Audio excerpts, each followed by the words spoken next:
Israel में हुआ, क्या भारत में नहीं हुआ? भारत ने नहीं देखा वैसा हमला? कसाब आया था, क्या था वो दिन? मुंबई में कोई होटल में बैठा है, कोई रेस्टोरेंट में बैठा है, कोई स्टेशन पे है, वो सबको मार रहे हैं, आंख मूंद के मार रहे। एग्जैक्टली वही हमला था जो हमास ने इस्राइल में किया, वही भारत में हुआ। और एक बार नहीं हुआ, ये दिल्ली के कनॉट प्लेस में हुआ, लाजपत नगर में हुआ, सरोजनी नगर में हुआ, घंटाघर में हुआ, मुंबई में हुआ, पुणे जर्मनी बेकरी में हुआ, हैदराबाद की गलियों में हुआ, बेंगलोर की गलियों में हुआ, संकट मोचन हनुमान मंदिर, सब जगह हुआ।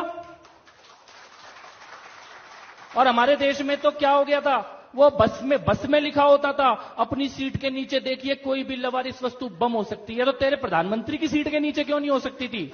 हमारे बच्चों की सीट के नीचे ही होती थी बस लवारिस वस्तु बम। आज क्यों नहीं हो रहा? वही सेना, वही पुलिस, वही एजेंसी, वही रॉ, वही गुप्तचर, वही सारा सिस्टम है, खाली एक नेतृत्व बदल गया। आज करके दिखा दे कोई दिल्ली में, मुंबई में, पुणे में। ये राष्ट्रवाद है।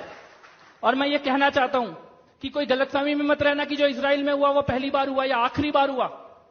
जिस दिन अयोध्या में, मथुरा में, काशी में मंदिर गिराए गए होंगे ना, उस दिन अयोध्या, मथुरा, काशी की गलियों ने वही आतंक देखा होगा जो इजराइल ने देखा था। आज से 100 साल पहले मोपला में, केरला में, तुर्की के खलीफा के नाम पे 10,000 लोगों को मार दिया गया। उस दिन केरला की गलियों ने वही आतंक देखा जो इजराइल ने देखा था। डायरेक्ट एक्शन डे के दिन कोलकाता की गलियों ने वही आतंक देखा जो इजराइल ने देखा था। और 89-90 में कश्मीरी पंडितों ने वही आतंक देखा जो इजराइल ने देखा है। कोई यहां पे बैठ के अगर हमास के या फिलिस्तीन के साथ खड़ा हो रहा है ना, वो हमास या फिलिस्तीन के साथ खड़ा नहीं हो रहा, वो तुम्हें मारने और काटने वालों के साथ खड़ा हो रहा है। और ये बता रहा है कि जिस दिन तुम्हें मारा जाएगा उस दिन वो कहां खड़े होंगे। कोई गलतफहमी ना हो इस बात की, चाहे वो ओवैसी हो, चाहे वो कांग्रेस हो। कांग्रेस, ये जेएनयू के अंदर इन्होंने नारे लगाए हमास के समर्थन में, एएमयू में मार्च निकाला गया। मैं पूछता हूं, जिस दिन संसद पे हमला हुआ एएमयू ने मार्च निकाला था क्या? जिस दिन दिल्ली में बम ब्लास्ट हुए एएमयू में मार्च निकला था क्या? जेएनयू में मार्च निकला था क्या? कांग्रेस पार्टी ने कुर्ते फाड़े थे क्या? यानी देश के अंदर आतंकवादी हमले हुए तो इन्होंने कोई मार्च नहीं निकाला, किसी ने जेएनयू में, किसी ने एएमयू में, कोई वामपंथी, कोई कम्युनिस्ट नहीं निकला।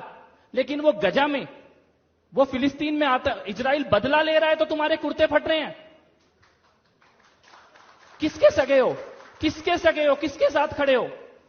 लेकिन ऐसा नहीं है कि देश इस चीज को देख नहीं रहा। देश इस चीज को देख भी रहा है और देश इस चीज को समझ भी रहा है। इजराइल और हमास की जो लड़ाई है वो आज की लड़ाई नहीं है और वो दो देशों की लड़ाई नहीं है, वो सभ्यता की लड़ाई है, वो मानवता की और राक्षसों के बीच की लड़ाई है। और भारत पहले भी मानवता के साथ खड़ा था और आगे भी मानवता के साथ खड़ा होगा। लेकिन कपिल जी